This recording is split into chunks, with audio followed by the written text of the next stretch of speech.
안녕하세요. 자가도뇨 포기하지 마세요 라는 주제로 김혁건님을 모셨습니다. 안녕하세요, 김혁건입니다. 반갑습니다.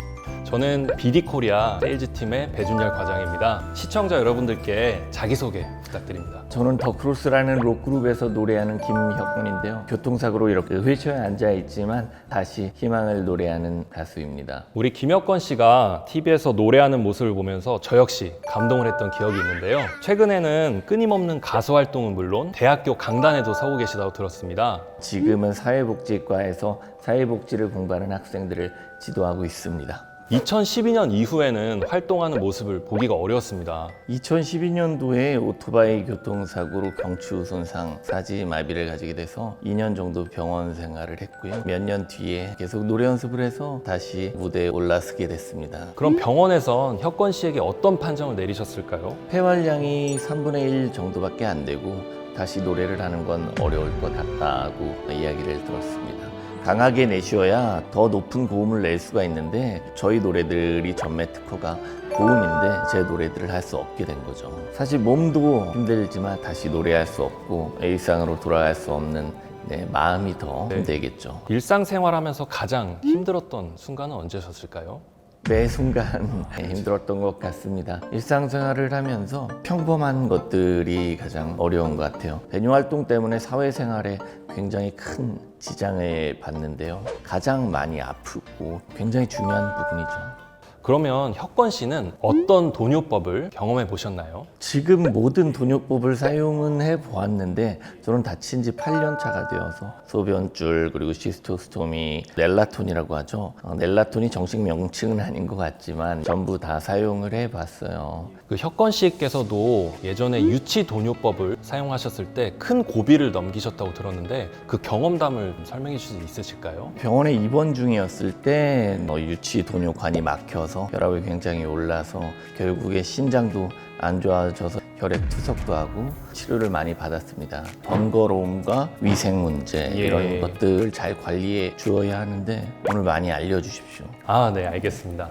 그럼 혁건님께서 시도해본 다양한 방법 중에서 어떤 도뇨법을 가장 추천하시나요? 자가도뇨를 가장 추천합니다. 굉장히 위기의 순간들을 많이 겪었기 때문에 요 근래에도 그런 순간들을 몇 번 겪었어요. 의사들이 그런 순간에 카테터를 삽입을 해서 빼주는 도뇨법을 추천을 하더라고요. 소변이 나가지 못해서 혈압이 오르는 거기 때문에 카테터 도뇨법이 가장 안전하지 않을까 생각을 하죠. 자가도뇨 카테터에 대해서 설명을 해드리고 싶은데요.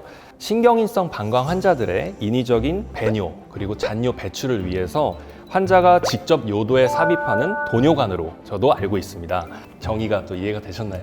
네, 감사합니다. 그럼 우리 혁건 씨는 자가도뇨 카테터를 선택하는 데 있어서 어떤 점을 가장 고려하시나요? 위생과 알러지 그런 부분들이 가장 고민이 되는데요. 특히 감염의 우려가 가장 고민이 됩니다. 많은 제품들이 있는데 어떤 게 좋은지 잘 모르겠어요. 전문가로서 알려주실 수 있을까요? 우리 혁건 씨께서 말씀하신 것처럼 가장 중요한 거는 건강이라고 저도 생각을 합니다. 그래서 몸속 깊이 방광까지 삽입하는 의료기기인 만큼의 인체에 가장 무해한 재질을 쓰는 것이 적합하다고 생각을 합니다. 정말 소재가 중요하네요. 시중에는 실리콘, 라텍스, PVC 등 다양한 소재 카테터들이 있는데요. 저는 현존하는 카테터 재질 중에서 실리콘 재질을 가장 추천해드리고 싶습니다. 그 이유는 알러지 반응의 우려가 없고 환경 호르몬이 없어서 안심하고 사용할 수가 있습니다. 또한 민감한 요도 조직에 쉽고 편안하고 부드럽게 사용할 수 있는 장점이 있습니다. 제품을 구입하실 때는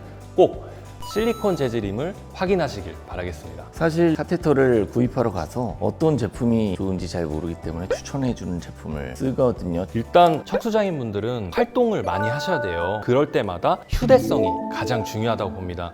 이 제품 같은 경우는 이렇게 한 번, 두 번 접어도 실리콘의 장점이 있는 만큼 원형이 그대로 보존이 된다는 장점이 있습니다.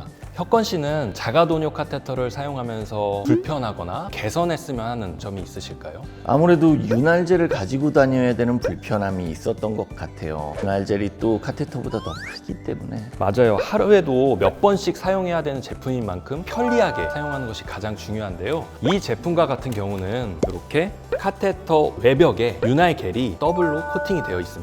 너무 좋네요. 감사합니다. 멸균 장갑을 다들 사용을 하는데 비싸서 양손에 안 끼고 한 손만 끼는 친구들도 많이 있거든요. 맞습니다. 별도의 윤활겔, 별도의 장갑을 필요가 없으시고 편리하게 사용하실 수 있는 카테터입니다. 그렇게 더블로 충분히 발라져 있다면 겔이 흐르지 않겠습니까? 그런 우려도 하실 수 있는데 카테터 외벽에 겔이 수화 상태로 유지가 되기 때문에 개봉을 하셔도 윤활제가 튀거나 흐르거나 하지 않고 편리하게 쉽게 사용하실 수가 있습니다. 사실 제가 병원에서 진료를 보는데 카테터가 조금 더 비싸다 그래가지고 다른 카테터를 할까 이런 생각을 한 적이 있거든요. 약 3년 전부터 국민건강보험공단에서 요양급여 혜택을 제공하고 있는데요. 대학병원에 혹은 주변에 이제 클리닉, 비뇨기과를 방문하시면 반드시 의료진의 처방전을 발급을 하셔야 되고요. 그 다음에 요역동학 검사를 선행을 하셔야 됩니다. 그 검사 결과에서 신경이성 방광 환자로 판명이 되면 요양급여 혜택을 받으실 수가 있고 이 자가도뇨 카테터를 하루에 4개까지 구입을 하실 수 있습니다. 신청률은 얼마나 되나요? 2020년도 기준 약 18,000여 건의 급여가 지급되었다고 하는데요. 자가도뇨가 필요한 척수장애인은 약 3만 명으로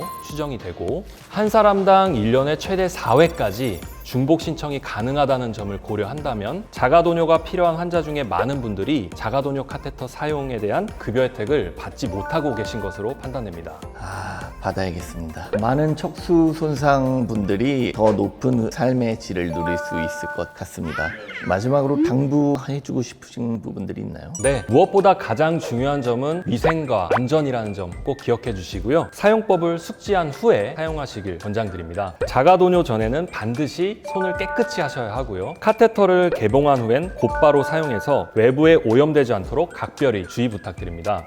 특히 카테터의 재사용, 재포장은 질병을 유발하고 나아가서는 환자를 사망에 이르기까지 할 수 있으니까 꼭 삼가시기 바랍니다. 보다 자세한 내용은 매직케어 콜센터와 카카오톡 플러스 매직케어에서 상담을 해드리도록 하겠습니다. 마지막으로 꼭 1년에 한 번씩은 방광과 신장 검진을 실천해서 질환을 예방하셨으면 좋겠습니다. 지금까지 자가도뇨 카테터에 대해서 많은 얘기를 나눴는데요. 오늘 어떠셨나요? 많이 배웠고요. 저도 지원을 받을 수 있다는 사실 몰랐습니다. 요역동화 검사를 받고 신청을 하겠습니다. 네, 감사합니다. 마지막으로 아직까지도 자가도뇨 카테터의 사용을 망설이는 분들께 한 말씀 부탁드리겠습니다. 카테터를 포기하셨던 분들 다시 자가도뇨법을 포기하지 않으셨으면 좋겠습니다. 지금까지 자가도뇨 포기하지 마세요라는 주제로 우리 김혁건님과 말씀 나눴는데요. 그럼 이것으로 마치도록 하겠습니다. 감사합니다. 감사합니다.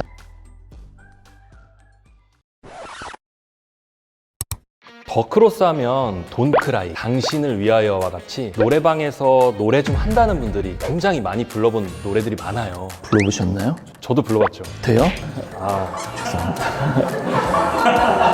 진짜로 하시려고요?